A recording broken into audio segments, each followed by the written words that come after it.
as the wheels turn beneath you, chasing future to your past, doubling your vision, falling tears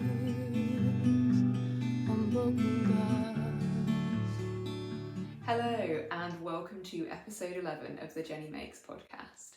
I am a maker and a midwife living in Newcastle in the United Kingdom, and this is a podcast primarily about knitting, but sometimes with a good sprinkling of other textile related crafts along the way.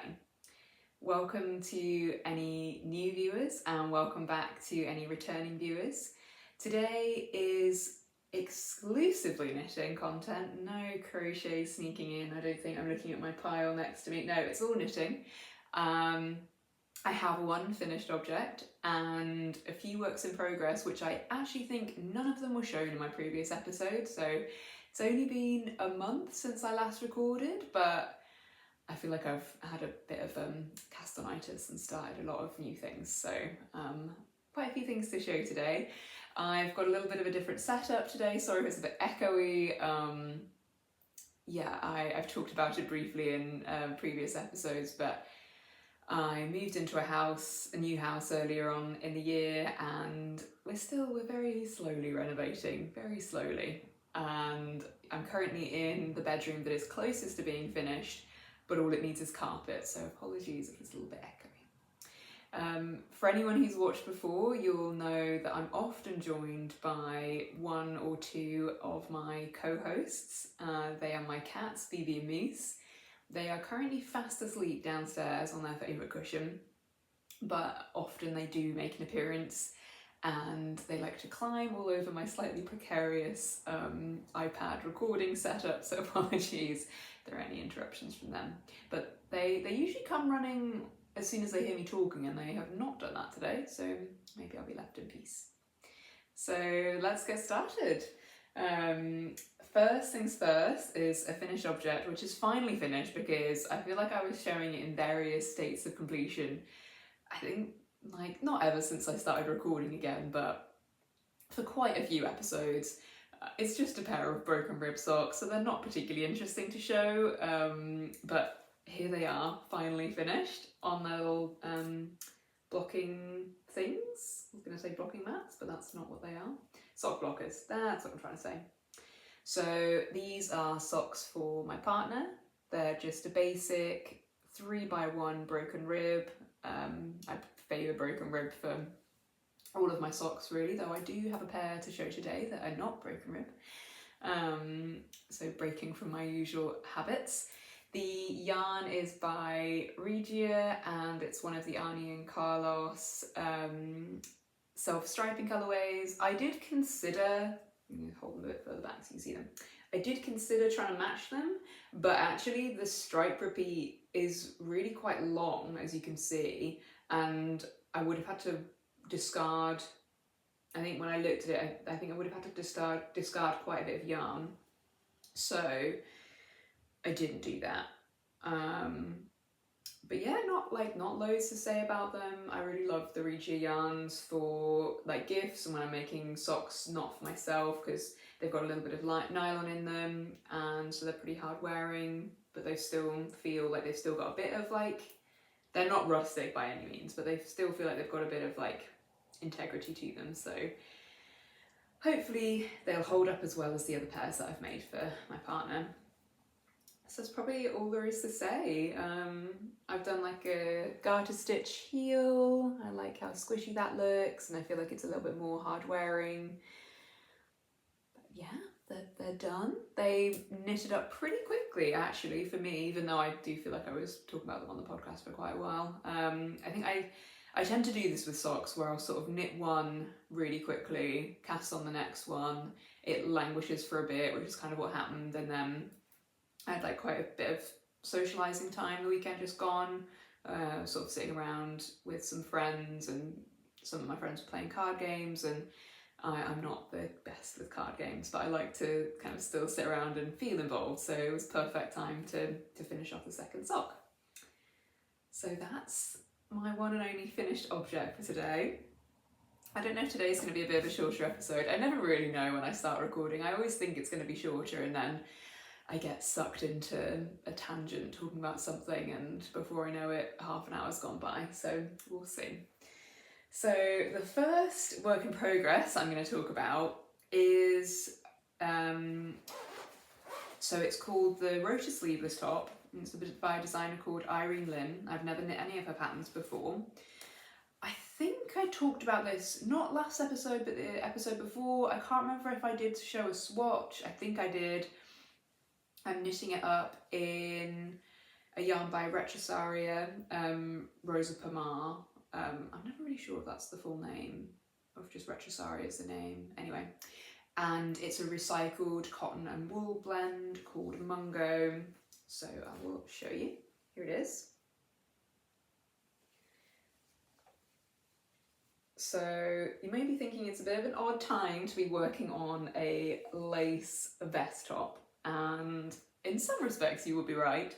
So I'm doing this as part of just like a mini knit along with my friend Katryn.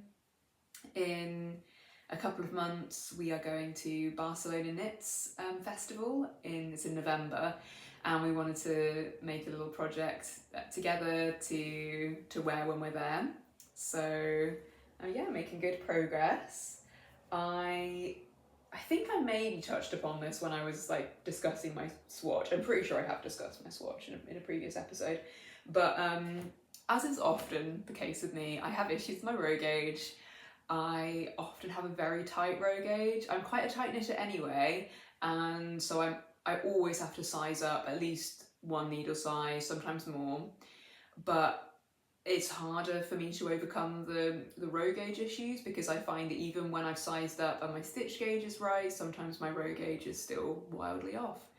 And what do you do if the stitch gauge is correct but the row gauge isn't? Because then if you went up a needle size again, your stitch gauge would be too loose.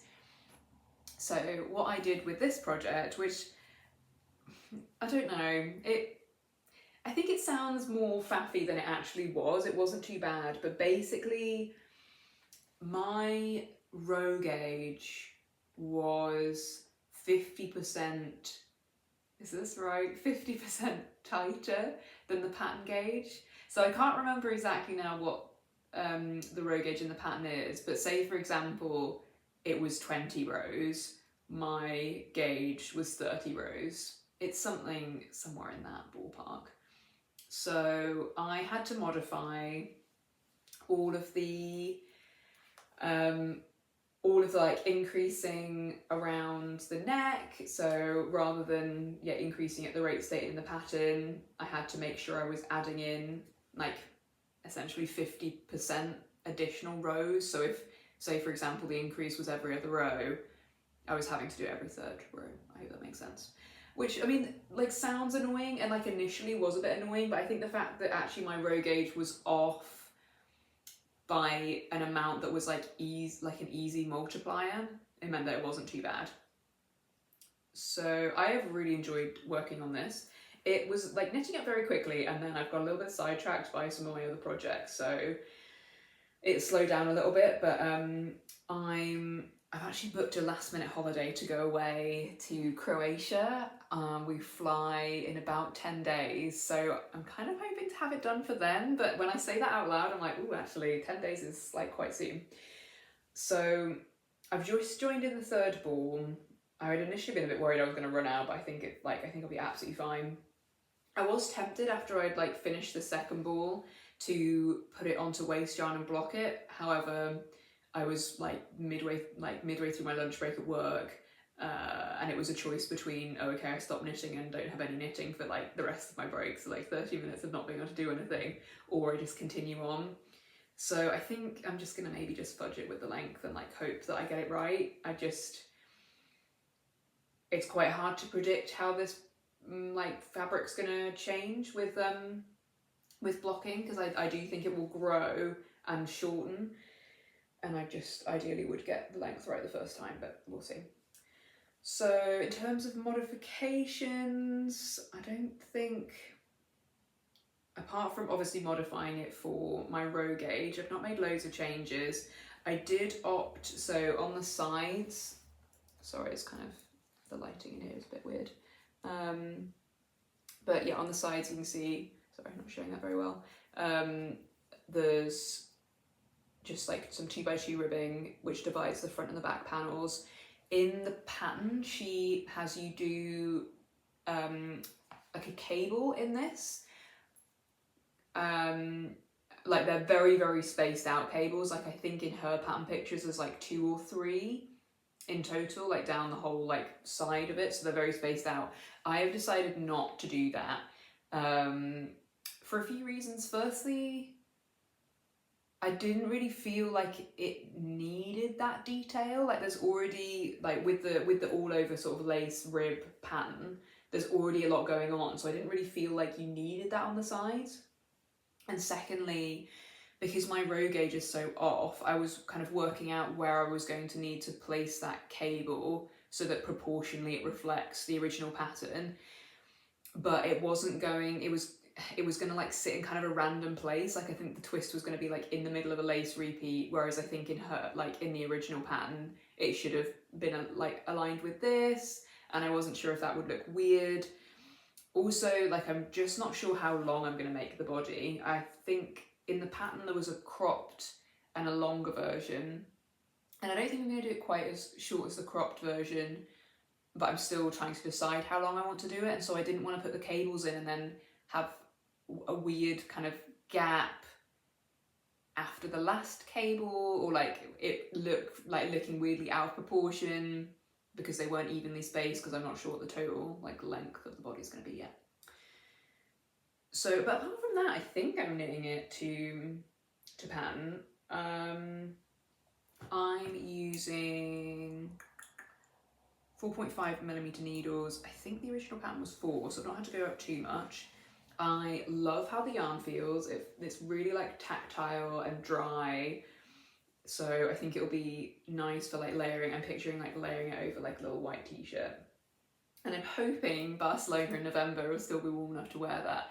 I'm pretty sure even in like the festival venue, like I feel like festivals, it's usually like 1,000,000 degrees inside, so it'll probably be fine to wear it then, and I'm really hoping I get it finished in time to wear to Dubrovnik. I did check the weather forecast this morning for Dubrovnik, and it looks kind of, I mean, I know it's 10 days away, but it looks kind of thundery, which I would be very disappointed if it is raining the whole time. Unfortunately, me and my partner have a little bit of a bad track record for going to places that are meant to be sunny and it raining for the whole time we're away, which I don't mind a little bit of rain, but a large kind of part of why we've booked this last minute holiday is it really feels like the seasons have turned in the last couple of weeks. It definitely feels like we're heading into autumn now, and I like the idea of having one last like blast of heat and being able to swim in the sea and being able to wander around in like sandals and a t-shirt before we're kind of thrown into full-on winter.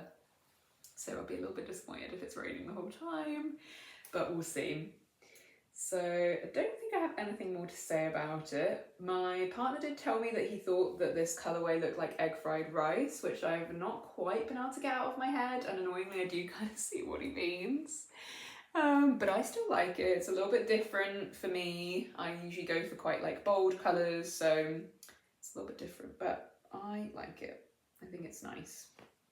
A complex beige is how I'm thinking of it, because it's like 3 strands twisted together. There's sort of a cream, a yellow, and like a pale brown. So I think it's pale brown anyway. Oh, and there's like a grey in there actually as well, so there's 4. I'm like, I get so impatient when I'm knitting things. I always add the neckline on almost straight away, and then I've done the same with the armhole ribbing, but I feel like it's good because it's sort of reassuring before you put those on. Sometimes, particularly when it's lace, the garment is just like this big shapeless sack, and because I'd had the issues with gauge, and as I always do, I've wanted that little bit of reassurance and putting that structure on to see that it fits, and I've tried it on and it seems to fit great. So yeah, I'm enjoying this project. It's my work project at the moment, but I probably need to like set myself a bit of a deadline for getting it done, because I'll definitely want to block it before I go, and with it having like a higher cotton content, I don't know if it will take a little bit longer to dry. So yeah, I've just started on the third ball, but I love the Retrosaria ball bands. Like they've always got the really cute little illustrations. So this one's a little person knitting, and it's got a little recycled symbol. So, and also I feel like I have that hair. So yeah, that is the Rota Sleeveless top by Irene Lin coming along. So hopefully in my next episode I might even be able to insert like a holiday picture with me wearing it, or I might be wearing it, but hopefully it'll be completed. So that is that. Then my next two projects were not even I don't think they were even discussed. Oh no, I think I did. So I've got a jumper project, and I think maybe in my last episode I talked about being unsure of what project to start next, I had recently finished the cabled jumper for my boyfriend and was sort of like not sure what to cast on next in terms of a big project, and I was torn between doing an intarsia jumper or doing something that was like a bit easier on the brain and unraveling a jumper that I didn't use and holding it together with some suri alpaca. Well, spoilers, that's what I ended up doing. I hope that one day I will feel compelled to do the intarsia jumper, because I really love how that looks. I feel like I've mentioned it in literally every episode, but it's the Flower Power pullover by Dagan is her Instagram handle. I think it's maybe Lindsay Dagan, I think that's her name. One day, hopefully, I'll feel compelled to have to deal with the yarn management of doing kind of a complex intarsia jumper, but the last few weeks that has not been the time. So instead, I cast on and have done a lot of the Janni. I don't know if that's how I'm saying it. I don't know if that's the right way to say it. It's spelled Janni. The Janni sweater by Orlane Sucche. And I'm using one strand of Vovo by Retrosaria in kind of like a grey colour. I don't know. You can kind of see, well, there's like a little bit there. You probably can't really see that. And then holding it together with some beautiful suri alpaca silk from Zakami. I have never knit with Zakami yarns before. I have lusted after them for a long time, but when I was last in Edinburgh at the Woolly Good gathering, I picked up a sweater quantity. And yes, I'm holding those two together to make this absolute dream jumper. So I unravelled a jumper that I never wore, and what I quite like about the fact that I ended up doing this jumper pattern was that it was an Orlane Sucche jumper that I unravelled. So it feels nice that even though that jumper wasn't quite for me, or rather I did it in a colour that it basically was just a really quite dull jumper, because it was like a very basic silhouette, which is great, but in like quite a flat grey yarn, and I think the two I just was never reaching for it. It felt very like school jumpery. If I remember, I will put a picture up of me when it was finished, and I look very enthusiastic about it, but I think I just never reached for it. So it feels nice that even though I've unravelled that, I've then knitted another one of her patterns. And yeah, I've really enjoyed the process of this. It's knit on really big chunky needles, so it's knitted up really quickly. I think the body I've done on a 6mm, and then the sleeves I actually did on a 6.5, because often my gauge gets even tighter when I'm knitting the sleeve. It's got some like interesting, I don't know how much it's showing up, it's kind of hard to show. I don't know if that's showing up, but it's got like a really interesting shoulder detail. I think you can just about see that there, where you increase really rapidly at like 4 points. It's got some short rows in the back. I added more short rows above. I think I added more short rows just before I divided for the body and the sleeves, and then I actually added even more at the back hem, which I think you'll be able to see more once it's blocked, just because I'd read on one of the comments, like one of the project pages on Ravelry, somebody was sort of saying, oh, for the flat-chested people out there, well, they didn't say this, but I think basically they were like, saying that they wish they'd added more short rows, because even though there are some included in the pattern, I think maybe the shape of the jumper means that it benefited from having a few more in the back if you're someone who's like not got a very big bust. So I'm glad. I usually like never read project pages, but I really couldn't decide what pattern to make, and I spent a long time looking, and then I guess I did like a full-on deep dive reading how people have found like the process of knitting different jumpers, and yeah, it seemed like pretty overwhelmingly positive, and then that was just one of the comments, and I was like, well, that's fine, that's something I can do. So you can probably see, well, you can definitely be able to see where I changed, where I ran out of yarn and then changed a new ball, and oh, you know, I've been knitting for so long, you'd think like the rookie error of not alternating skeins when you're using hand-dyed. I think because it was mohair, I thought it would be, I don't know, I thought it wouldn't be as noticeable. Don't ask me why. When I say that out loud, I realise that sounds ridiculous and not logical at all. So at first I was kind of annoyed. I was like, oh no, I feel like it is definitely showing off on camera, but I feel like in real life you can see it even more. So yeah, I didn't notice it at first, and then when I did notice it, I was kind of like here, and I was really annoyed at myself, and I didn't know what to do, and then I showed my boyfriend, and he was like, oh, it looks really deliberate, like I think it looks really cool, it looks like you've done that on purpose, it's like an ombre, and I was like, I wasn't sure, but I've come to terms with it. I am not unraveling it. I think I wouldn't have to like start the whole thing again, because from looking at the skeins I've got, I think I've got 2 lighter ones and a darker one, because even though they were from the same dye, it's hand dyed, so should have alternated, my bad. Nothing on Zakami. 100% would be the advice, is to alternate. Yeah, I think I'd have to like go right back to the like beginning and alternate. So yeah, life's too short for that. It kind of annoys me a little bit how you can see the sort of pooling in the middly bit, like here. It's kind of hard to show. And then it goes back to sort of like doing a bit of a micro stripe. I don't mind the micro stripe, the pooling annoys me a little bit, but again, I'm probably not going to change, I'm not going to unravel it. On the sleeves, I did alternate skeins. So I was very good and alternated my skeins. I actually alternated every row, which was kind of a pain, but I think it was worth it because I was worried.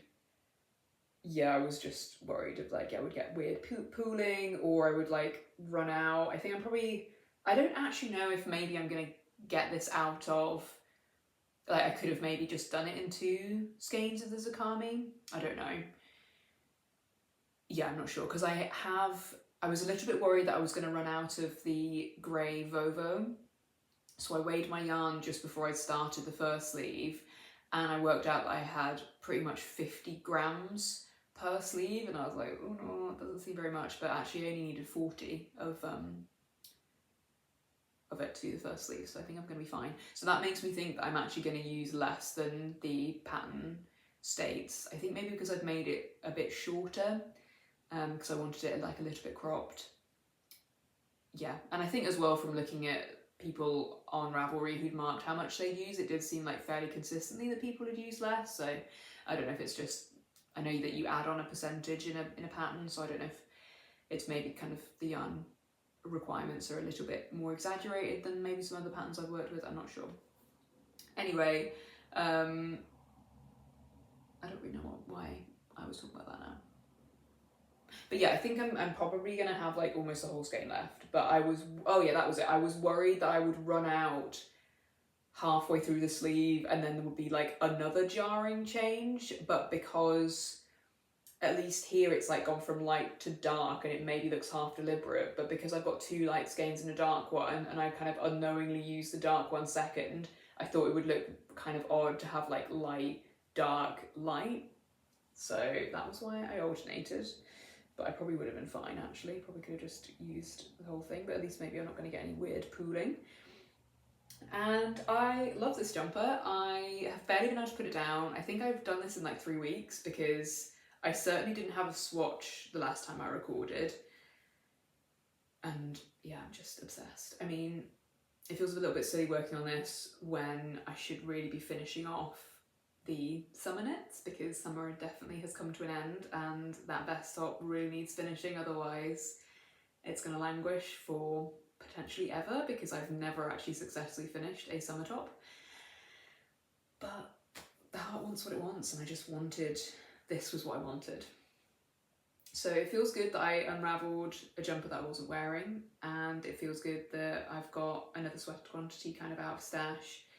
I guess one of the things that you do when you move house is that it forces you to sort through a lot of your possessions, and I had another sort the other day, mainly driven by the fact that I knew I had a swatch of the grey yarn when I'd done the first jumper, and I was really worried I was going to be cutting it fine with that yarn for this jumper, so I wanted to find that swatch, and it wasn't in my normal bag of swatches, so it kind of meant that I had to pull everything out. And I don't know if anyone else has this experience where like you're so good at like squirreling yarn away that when you do finally get it all out and it's all together in front of you and you're going through it, you get a little bit overwhelmed. Well, yes, I had that experience. I have a lot of yarn, and over the years, like even, so actually before I moved this time, I went through it and kind of gave a load of stuff to a knit night that I had gone to a few times.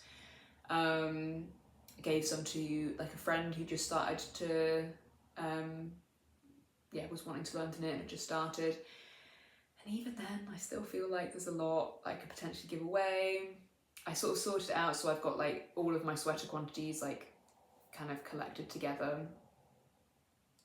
And then I've got a few like half-started blankets. I've got one that actually I kind of laid out. I'm thinking I can maybe just seam that together and just call that done. But then I've got like a few, I've definitely got another half-started blanket. It's like kind of like a quilt star inspired one, where I think it was around a similar time. Like I feel like quilting style knits like really had a moment, maybe like this time last year. So you've got like the Stella quilt cushion, and I think there's a blanket, and I'm now totally blanking on the designer's name, but I'm sure everyone will know what I mean because it like was really popular. And then there was also the Heirloom cardigan by Katryn Seeburger, and I think I started this blanket, I mean I don't really know why I'm talking about this now because I'm not showing it, but I think I started it with all like when there was like this fever pitch for kind of quilt style things, and basically because I thought I could just design it myself, I've done it in kind of like a janky way, and maybe I should have just waited until the Stella pattern came out. I really can't remember what the designer's called. I can see her face, she has a podcast, I can't remember. I'll like put it in the description box, but I'm sure people know what I mean. Anyway, that was one of the many things that I found when I was going through all my stash, and yeah, I think I really need to make a concerted effort to start using things up and maybe doing more scrappy projects. Yeah, I don't know, it's just a lot of yarn. There's a lot of nice yarn which I don't really know what to do with, and I feel like it's one of those where you realise that it's probably more yarn that you'll get than you're ever going to knit with in your life, which is a bit of a terrifying realisation. So yeah, I'm going to make a real concerted effort to not buy yarn and to try and use up what I have. And I guess like this is a step in the right direction, because I mean, yes, I did buy yarn for part of it, but the other part was like getting a jumper out of my drawer that I wasn't wearing, so that feels pretty good. So I think that's everything I have to say about this. I literally knit that sleeve in maybe 2 days, and it probably would have been quicker if I'd not been alternating the yarn. I just like twisted it all the way down the inside, and it has quite like, I don't know if it will show up actually, because yeah, I don't know how great the light is in here, but it's got this like very satisfying little twist all the way down it. But it was kind of annoying because I had like two balls of mohair, 2 balls of the grey yarn, and was like having to like twist them around each other every row, and it was just, yeah, it was annoying. But worth it, I think, because I think it looks better now that it's been alternated. So again, in kind of the same way that with the Rota Sleeveless top, I'm hoping that will be finished by the next time I record. I hope this one will be as well. But I really should like not be tempted. I really should finish the Rota before I like put the sleeve stitches back on the needle. As well, this is just such a not a portable project, so yeah, I should probably hit pause and like probably come back to it after my holiday. That would be the sensible thing to do, but who knows? Who knows what I'll end up doing? So yes, there it is. I would put it on. I'm tempted to put it on, but it's kind of cold, and it also doesn't, it's missing a sleeve, so maybe there's no point. And also I think this will totally change with blocking. It's kind of a bit bunchy at the top and like the short rows are like puffing out a little bit, but I think once it's washed and blocked it'll look grand. Okay, I'm going to stop blathering on about that one now. So yes, that is the Janni sweater by Orlane Sucche, and I am obsessed with it. So third and final work in progress. Also, there was absolutely no mention of this on the last podcast. I literally, the amount of progress I'm going to show you has been done in the last 24 hours. I downloaded the pattern yesterday and I've just been knitting on it like a demon. Because sometimes that happens, like my imagination is just caught by a pattern and I can't put it down. And I just so happen to have 3 days off in a row and it's midweek and people who I would normally meet up with midweek are all busy, so what are you going to do other than like sit around, watch knitting podcasts and knit? That's kind of how I spend my days if friends are busy and I'm not at work. So I have been seeing and I'm going to refer to my notes, the Colorwork Cuff Club hashtag pop up on Instagram. So that is a sock club by Summer Lee, who is Summer Lee Knits on Instagram. I'm just going to show it. Look at it. Oh, it's so beautiful. So this is one of the patterns you get as part of the August, I think it was August, kind of release. So basically, it's a sock club. You get a basic base sock pattern, and then each month she releases like 1 or 2 charts for a Colorwork cuff. And I ummed and ahed for a little bit. The reason I'd not bought it is because I don't really knit Colorwork socks. Because I find it quite hard to get them to fit properly with, sort of gauge and things. It's quite difficult. And I also just like a ribbed sock.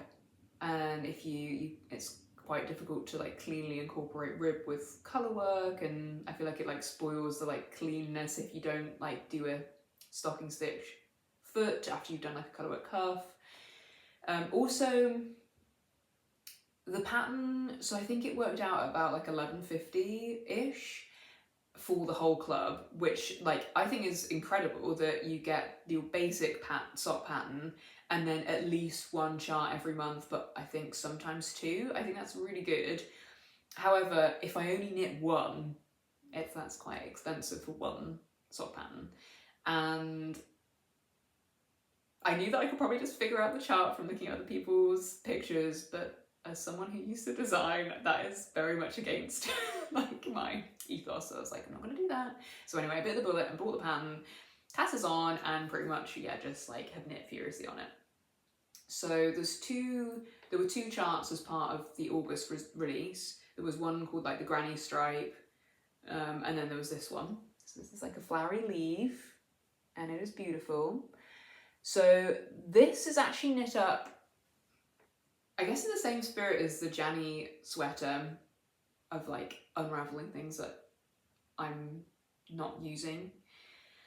So this is actually comprised of 2 sock yarns from 2 doomed / potentially doomed socks. So the 2 yarns I'm using, the blue is, I'm obsessed with this colour. So this is by Garthenor, and it's their Snowdonia sock, and it's a no nylon blend. And it's like a 2-tone, and it just like glows. I feel like also the fact that I'm sat in an entirely blue room makes it like glow even more. It is So nice. I think it's like sort of like a dark teal held together with a navy. I don't know how much that's showing up, but it is beautiful. So I'm using that held together with, this is Exmoor sock by John Arbon.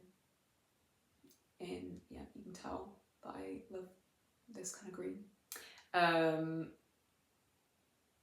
What else was I going to say? Yeah, this is like, I think this does have some nylon in it. So I had knit a Pebbles and Pathways sock out of this yarn. I'd finished it, and that the single sock had been sat in its completed form for, I want to say, at least 2 years, maybe longer. The issue is that I had done the cuff too long, and it was so long that I think I should have increased to like allow for my calf, and it basically fit like a compression sock. I think it was also too tight, maybe the whole cuff anyway, but it's more forgiving if it hadn't been quite as long, but it was, yeah, like a compression stocking. And because it was knit top down, and because it's like an all over texture, I couldn't really think of a solution to how I would fix that. So it just kind of sat in a bag with the other, like this comes in 50 gram skeins, so it was like sat with the other like unwound skein, made me feel sad for a long time. So that's the story of this, the life before of this yarn. And then this one, so I test knit a sock pattern for my friend Katryn. It's called the Knapweed socks. And I knit the first one. It's really cool. It's like a textured pattern. You knit it inside out because it's sort of like twisted knit stitches which follow like the stems and make it look like a flower, and then you do like a kind of textured wrap bobble thing at the top on the cuff. And it's really pretty. I made it too small. Initially I thought my cast off was too tight, so I read the cast off because it's knit toe up, which is also like, I don't usually do my socks like that. And I blocked it, and it is still too tight. And yeah, I don't really know what to do about that. I feel very bad. Sorry, Katryn, if you're watching this. Yeah, I don't know whether to just like knit the other one and just wear them and they'll loosen up, because often it's like, well, sometimes socks do loosen up. I don't know. So the Pebbles and Pathways has been unravelled, and they are becoming these socks, and that's fine. This is actually the leftover from the first sock, so I know that like even if I use this, I'll still have enough to do the second Knapweed sock if I choose to do that, but I don't know. Yeah, it's just like the foot is quite tight and it's not that comfortable on my feet. I know that some people like a really snug sock. I do not. I like a little bit of ease, and I like to know that like probably like often now I use like non-superwash yarns, and I think, yeah, kind of anticipating that the sole is going to felt a little bit, but if it's already too tight, there's not going to be any like wiggle room for that happening. So yes. Anyway, I wanted to take these two kind of socks that hadn't quite worked out for various reasons that were making me feel sad and make them into something that made me happy. And I think I have succeeded so far. So I still had this kind of same battles of like, what size do I knit? What needle size do I use? So my normal sock kind of recipe combination that I knit for myself is I cast on 64 stitches on a 2.75mm needle, and I always knit in like a broken rib combination because I just find that's a bit more forgiving and it fits my foot.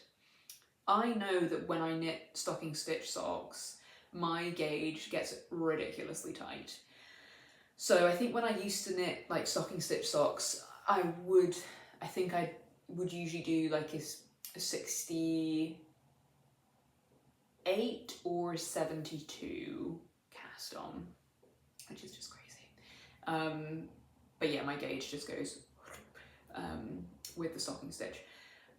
The thing that makes knitting Colorwork socks a bit tricky is that I'm a tight knitter in every circumstance, apart from when doing colour work. I actually get quite loose when I do colour work. I think I'm like overcompensating because I really don't want my floats to be tight. So in the pattern, it gets you to do the stocking stitch and like the plain stocking stitch and the ribbing on a smaller needle than the colour work. I have just done all of mine on a 2.5. So I've been like periodically trying it on. I do think that maybe the rib I should have done on a smaller needle, though I actually don't have a 2.25. I would have had to do it on a 2, which feels probably like it would have been too small. I think it's okay. And actually, I think it's like still like the same holds true for when I have knitted stocking stitch socks in the past, in that I was thinking that maybe after I'd kind of done the cuff, done the heel, that maybe when I was decreasing, like for the gusset, I would just continue decreasing and maybe decrease down to like a 68 rather than sticking to like the 72 kind of original cast on number of stitches. But I've done like more than 20 rows now, like past the end of the decreases, because I just wanted to like get a bit more to try on my foot, and I think it fits. So I'm going to finish this sock, I'm going to wash and block it and double check. But I think it's worked. I think it's worked. And I love this char. I think it's so cute. I love the colour combination. It's nice that it's a bit of a shorter leg. I think it will look nice with my like Birkenstock, not clogs, but my little slip-on Birkenstock guys. And yeah, I love it. I think the colour, yeah, the colours like really glow together. I have no idea what the Garthenor yarn is gonna like hold up to be like. So it's 200 meters to 50 grams, so like a classic 4-ply, but it feels really thin, and not gonna lie, it doesn't feel very hard wearing at all. It feels, even like doing it on a 2.5 and even with my sort of ridiculously tight row gauge, like it just, and like just stitch gauge in general, like I don't know if you can see, but like it's like you can see the light through it. And yeah, I don't know how that's gonna hold up, so we'll see. I'm usually pretty good with my socks. I'm not that hard wearing. I've never put a hole in any of my no nylon socks, I think because I often do knit with like a little bit of additional ease, so maybe when something's really tight on your foot and there's like friction, that's gonna make it get holes, but I don't really seem to get that. So we'll see how it turns out. So I am just like praying to the second sock gods that I manage to like finish this one and cast on the next one immediately, because the whole like part of the reason of like buying this sock club and casting this on was to kind of take 2 sock fails. So I don't know, it's too intense a word. 2 sock kind of fails. I'm just gonna say fails, and like make something good out of it. So I really want to make sure I get the second one cast on quickly. But I feel like I could potentially like finish this sock today. I mean, again, like really should be working on the sleeveless top. But I'm loving how this is knitting up. I'm loving using the yarn. So we'll see. Again, repeating myself here, but as I've said for the previous 2 works in progress, hopefully the next episode I can show you a finished pair. But we'll see. I'm kind of excited to see what comes out in the club. Like I've never really done a club before, and I think actually, like, even though it was a lot to pay, if you think of it just for one sock pattern that you're gonna knit, like I'm enjoying it enough to like justify that $11.50. So, but yeah, we'll see what else comes out. Maybe I'll be able to use up some of my other kind of sock yarn scraps for some fun little Colorwork pairs. Yeah, I think that is everything I've got to chat about today. I feel like, kind of ended a bit abruptly, but I don't think there's anything more I need to want to chat about. I've not made any yarn purchases since I last recorded, I don't think. And yeah, I think that's everything. So thank you so much for watching. I hope you enjoyed seeing my new exciting projects, and I hope there was something here for you today. Happy knitting. I hope you're feeling cozy as the nights start to draw in, which I can't believe I'm saying, but like definitely feels like the days are getting shorter. So I hope you're feeling cozy and that your projects are making you happy, whatever you're working on. Okay, until next time, happy knitting. Bye.